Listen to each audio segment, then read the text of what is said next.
Hello and welcome everyone to the special Festive Tech Calendar Cloud Family Podcast Edition. Today we are joined by Sam Erskine. Sam is our MVP in Cloud and Data Center.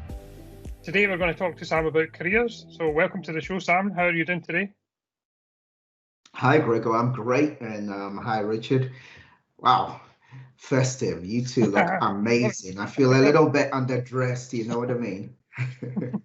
Sorry about that. Cool. So we're going to talk to you today about careers. So give us a little brief intro into your career, sir. Wow. So careers, that's always an interesting one. So I started off wanting to be what every guy wants to be, or any woman or anybody out at all. So very rich. In what I give to the world and what the world gives to me. So the original steps into my career, if you ask me what I wanted to do when I grew up, my dad would have told you to be a doctor. I would have said, a pilot or something like that.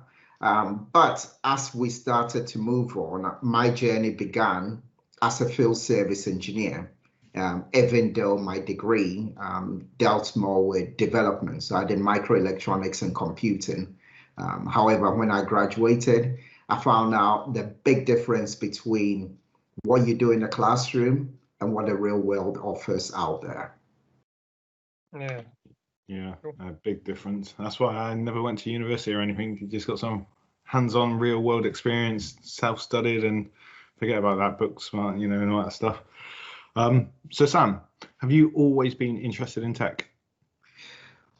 Yes, and not because I was interested in tech from a geek perspective. So my background is my dad was a computer scientist. My mom ran her own catering business because she was a chef by profession. So I was born into technology. So I was messing about with it. And once I got my first computer, which was an Apple IIc. So it goes way, way back, right? I was a little bit hooked in what you could use it for. So I'll say that's been part of it. But I would also say that I've probably been more interested in gadgets rather than, for some of us, being into games, gamers and all that kind of stuff, because I've always been an outdoor gaming person, so football and that kind of stuff. So short answer to your long question. Cool. Yeah, I kind of fell into my career, to be honest with you. I kind of left school. I had no idea what I wanted to do. I wasn't very good at school, to be honest. And then just started doing computing just out of luck, really. So I kind of lucked my way into where I am today. So that was pretty good. So Sam, how did you get to where you are today? What's your sort of stages in your career? It's been a series of accidental opportunities and just being brave. It's the way I'll summarize it. So the first step I really had was actually going to an interview that was meant to be for my friend, because he didn't drive. Just to show you how crazy it is. I know Richard was saying, well, he didn't go to uni and that kind of stuff. I grew up in Africa and we didn't have a choice. Literally, if you didn't have a degree, you couldn't even get an office job, or that's what our parents told us. So it's just drilled into you. So this accidental interview, as I bounced around in a festive way, what had happened was that I was actually, working as a field service engineer because it just fallen into it. And a friend that I was sharing a house with said, oh, I've got an interview in Bedford, or it's an agency's called me about this job, but I don't drive and I cannot be bothered to go over. And I'm like, oh, give me the details. So I spoke to him and the guy said, well, come over. And I got my first job in sort of like the civil service, which was the training and enterprise councils and the business link. And it was the best job I had because of the person I worked with. So I got given the keys to the kingdom. It was Windows 3.11 then. I've got a good plastic surgeon, so I look better. But half of the building had Novell and what do you call it? I think it was Cat 3, because Ethernet hadn't gone to Cat 5 yet. And the other side was BNC cabling. And then they did an office move. It was all over the place. Of course, it didn't work. So that was my first big piece. So we had different people sitting in different places, and we're trying to troubleshoot two platforms. So a year and a half in there it was fantastic. I got the freedom of the place because like yourself and Richard, I'm sure you've been in a few places where you've been the smartest person in the room because you're the only one that knows about computers at the time. Yeah, I think I moved from my last job because of that reason. I was kind of the smartest person in the room, and that's not like bragging or anything. It's just I wasn't really learning anything. I was kind of managing people, which was a great opportunity. But I wasn't learning new things day to day. I was kind of helping things run. So yeah, I kind of moved so that I would become the kind of least clever person in the room and kind of learn from other people. So I quite like being the stupidest person in the room. That's maybe not the right word to use, but yeah, it's good to learn from people. Indeed, and it's a mixture. So seeing that this talk is about careers, I left that particular organization even though I had the keys to the kingdom, but I didn't feel fulfilled because I was playing with enough technology, but I didn't feel like I was being challenged enough. So another opportunity came up with Volkswagen Group. And there I wasn't the smartest person in the room. So, I had to go and join a team in the data center and kind of like work my way through. And that's where I got my MCSE. And back then, my first ever Microsoft exam was Networking Essentials, right? You needed that for everything. And then did TCP/IP. And actually, my elective was SQL 7. Ah, okay. Cool. So I'm giving you little hints about career in general, right? So far, just to recap, I've been a field service engineer, even though I was trained as a programmer, programming C++, etc. I've worked as a desktop support person and then became an assistant manager, then moved into Volkswagen Group. And over there, I was a data center engineer. And that's when we built physical servers. So you used to rack mount compact servers. The UPS was your gym, right? And backups was the DL2040, right? So that is my background. But I'm curious about both of you, especially you, Richard. You've asked me the question, so I'm going to ask you one. So how did you get to where you are in terms of the early parts of your journey? So for me, growing up, I remember playing on the Spectrum ZX 128K, sort of doing a bit of programming, making games, following the magazines. And I'm talking, I was really, really young, like maybe 4, something like that, 5. So throughout the whole childhood, I've always been playing with games, consoles, and computers. But I always wanted to be an animator. So like, Wallace and Gromit claymation. So I was focusing all my energy on that, building little models and, using webcams back in the day when they were very low resolution to take shots and put them all together and make little clips. Then I went to college to actually study media and realized this is a bit boring. It's going to be very hard to get into animation and this kind of thing because, there's not many people that do claymation animation. So I just fall onto one of my hobbies, and that hobby is computers. And, I started off learning CompTIA A+ on my own, bought some books, read it, did some exams, and then moved on to the Microsoft Certified Desktop Support Technician. I'm showing my age here probably a bit. That was in Windows XP. But yeah, literally from starting to take the exam, the CompTIA A+, I managed to get my first IT job. Before that, I was working at Homebase, sort of in there behind the counters, doing the tannoy announcements and stuff like that, which was fun. And then once I got my first IT job, I sort of never looked back and just kept pushing myself, always constantly wanting to learn. And when you get to that point like yourself, where there's nothing more to learn where you are, you just look for a new place and go and push yourself further. And now I've ended up in Azure and the cloud, and it changes weekly. So I'm never stopping learning. So it's awesome. Indeed. So playing a little trick, Gregor. So what I do is I typically advise people around careers or anything in general that I can share based on what I have learned. So we started this session with Richard saying, well, I didn't get any formal qualifications.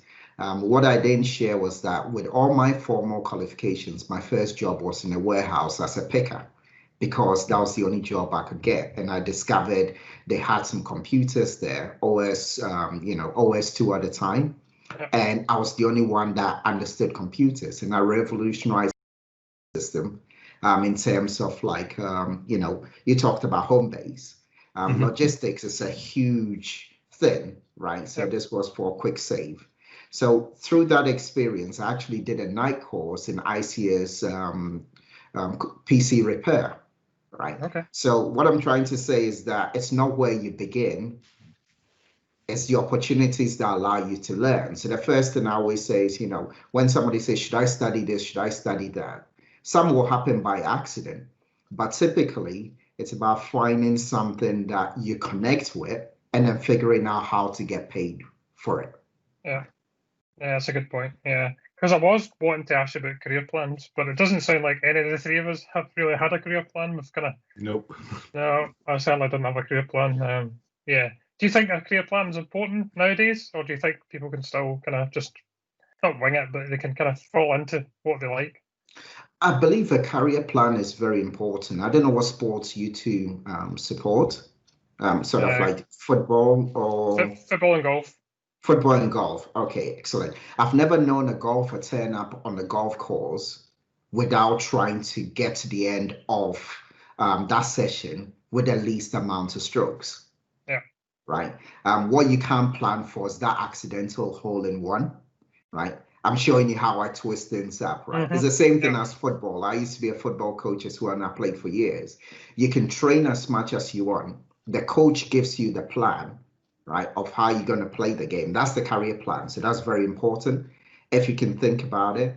But then when you turn up on the pitch, the conditions can be very different. I used to play left back, and I don't know, they can tell you how good the other team is, but I didn't know that they'd recruited somebody that could twist me inside out and make me look silly, right? So I had to evolve my game from being, thinking about passing more smoothly to being an enforcer. I played fair, but, they weren't going to get past me, right? So a career plan is very, very important if you have one.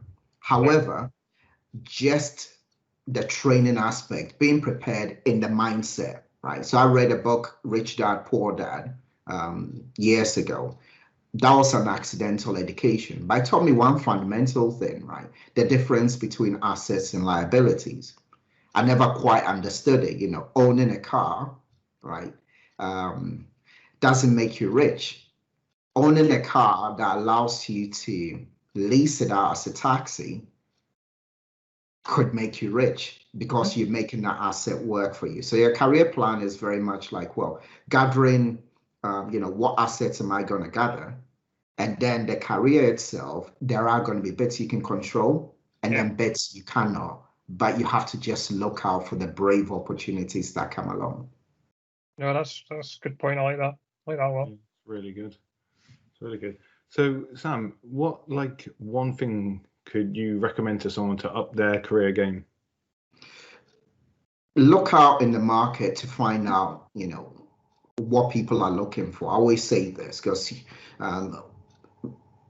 if you ask any man, woman, for easy cats dying to technology, right? The first thing anybody that's not in technology will ask you about is like, should I learn how to create websites? Right? Because they think our scope is so narrow. What I go at it from is to say, what job adverts or what are the stresses in the industry right now? So I use our current situation with all of this COVID business, right? I am sad about not being able to go to in-person conferences, because that's also another career opportunity. However, if I sit back, there are industries that are actually booming under these conditions, right? The essential services. So if I were to be somebody starting today looking for a career in technology, I would say those industries that are booming what skills are they looking for, right? Yeah. Cloud processes in the background, or anything at all. So it doesn't even have to be technology. So that's where you would always start. You need to know where there is demand and there's limited resources, and then it intersects with what you do, because heck, doctors may be in demand, but if you've got no no medical aptitude or interest, it's still not going to help you. So it's just trying Yeah. to make those three match.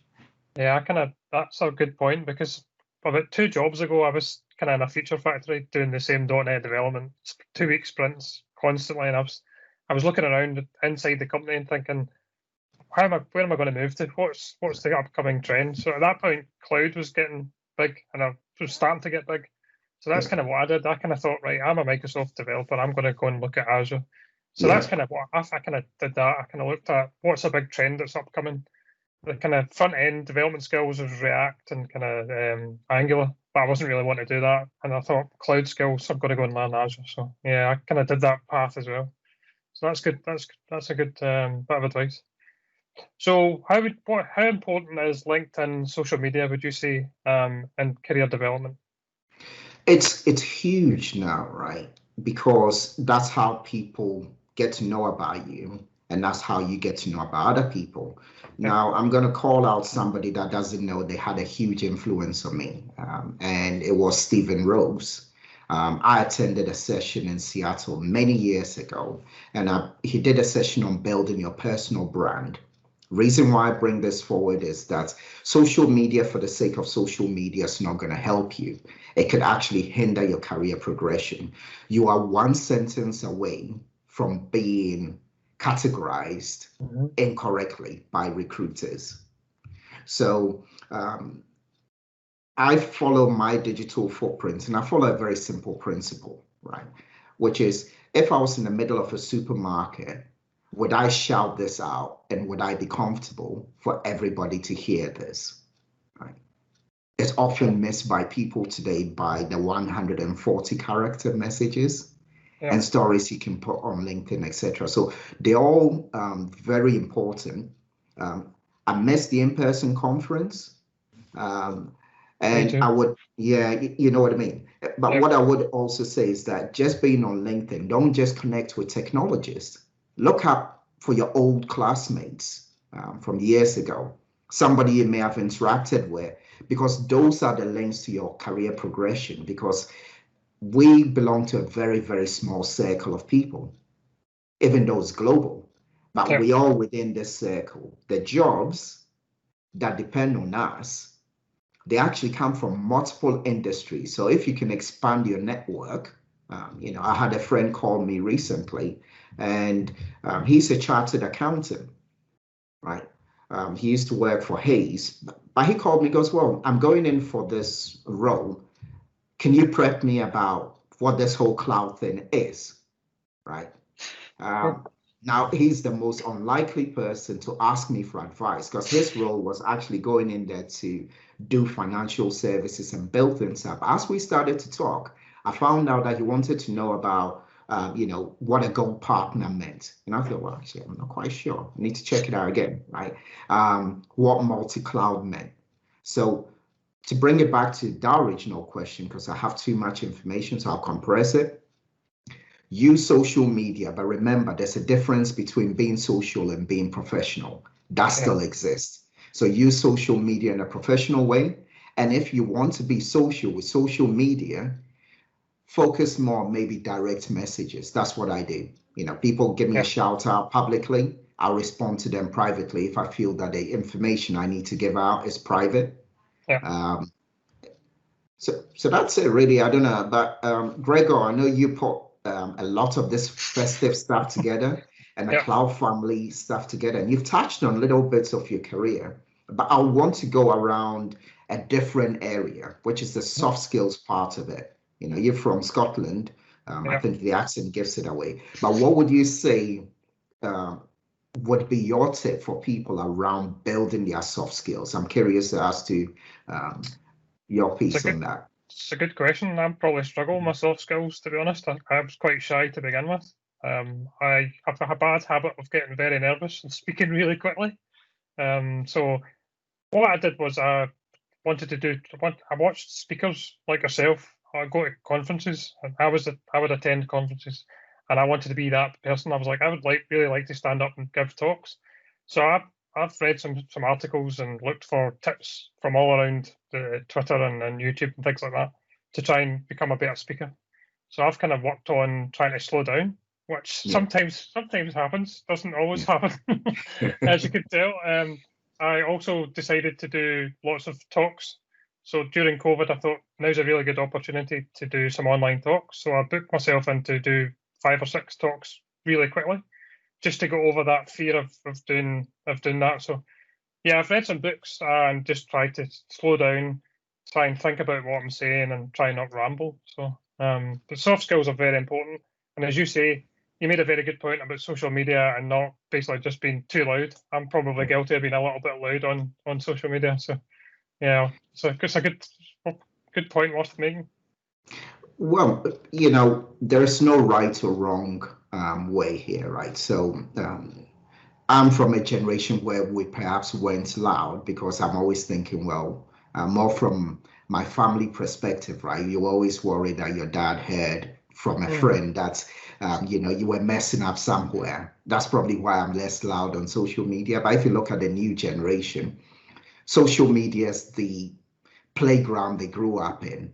Yeah. Telling them to be private in social media is very much like, what the hell are you talking about? It's never been private. So what I would say, my tip for yourself, I was curious, right? Because we've seen this happen. I used to try and copy other speakers. My number one tip is don't change. And when we come talk about soft skills, right? Think about being able to talk to your family, right? So if you are at work, if it can feel like a family environment, and I'm sure Richard will probably resonate with this, is if it can feel like a family environment, if people are saying please and thank you, and you don't feel like you're being conned into doing something, those skills will come out because you should be more relaxed. I did a session recently, which was more about learning through fun.